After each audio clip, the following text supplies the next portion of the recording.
It's my feel-good breakfast show.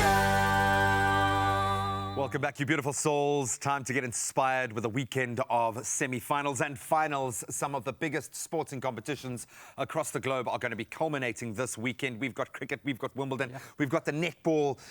It is going to be a phenomenal weekend. I've missed this man so much. Ashfak, Mohamed. Man. Love you, dude. Love you so much. Just taking stock, obviously, of the week that's been frustrating. Yes, we know. I'm sure, like you're very emotionally invested in our sports teams, but we can be proud, I feel. No, we can. You know, Bafana, especially how they beat Egypt in the second Best round. game ever. Yeah, they dominated the Egyptians on their home ground in front of like 80,000 fans, you know, in Cairo. So that was a wonderful effort, and we took confidence from that. You know, we thought really Nigeria. Different team, they hadn't lost to Nigeria in the last 5 games, in fact. You know, so there was some confidence there. But then just on the day, they had opportunities they didn't put away. I felt in the first half they didn't push forward enough.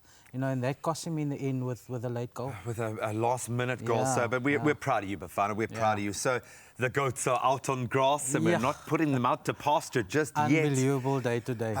Let's talk about Wimbledon. Let's talk about the FedExpress and Rafa Nadal. People always call him the king of clay. He took exception at that because he's got grass titles. Absolutely. He's knocking on... He's 18. He's got 18 Grand Slams. He's knocking on 19 Grand Slams. Federer has 20. This is the greatest era, probably, of tennis that we'll see. They meet again since the first time since 2008. Yeah, the 2008 finals, regarded by some as the greatest tennis match ever.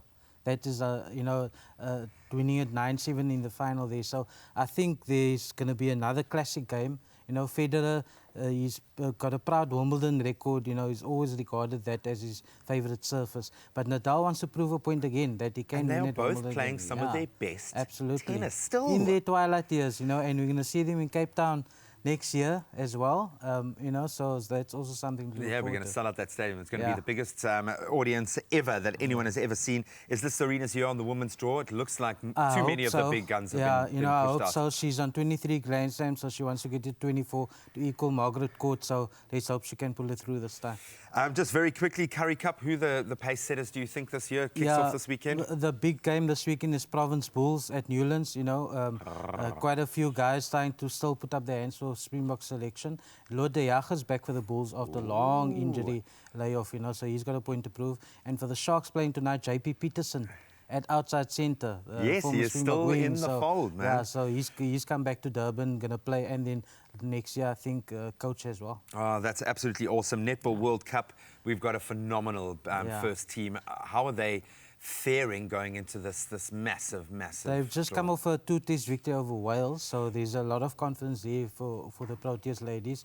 And, you know, they want to get to the next point now. They've ended 5th at the last World Cup, 5th at the Commonwealth Games, so this time, hopefully, they can bring them a medal. I would say that's an underperforming. They were top 3, knocking on that door undoubtedly, but they can take it, and they kick off today against Trinidad and Tobago, Fiji.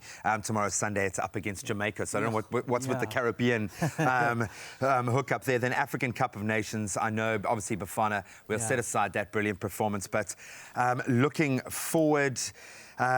Algeria pipping out Ivory Coast, Tunisia pipping out Madagascar. We expected Senegal to beat Benin, and obviously Nigeria progressing last minute against South Africa.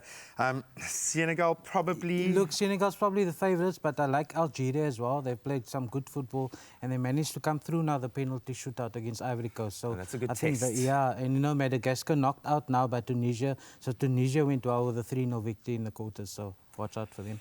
So just summating, and I know you can't look in the head of the Bafana players, but how were we able to... It looked like I was watching a Premier League game. Yeah. You know, with the ability to play a pressing front-forward line, but still cover in defence. What has clicked? What has changed? Is it the influence of the international players? You know, Percy Tau has been probably, again, the standout.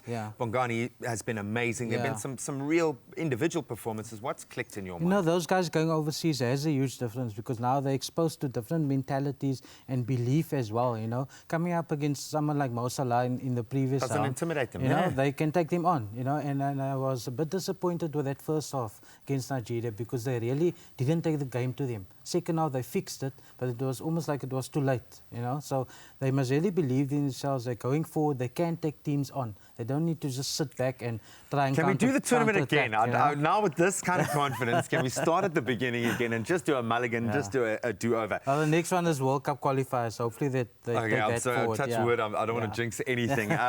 So if that's any of those results have surprised you, just wait for the Cricket World Cup. It's going to be it will be a new winner of the World Cup. Neither England or New Zealand have won. Maybe England, we expected them to be a favourite coming into this. New Zealand were nowhere a week ago, but they will be contesting the final. We'll delve into that in just a moment.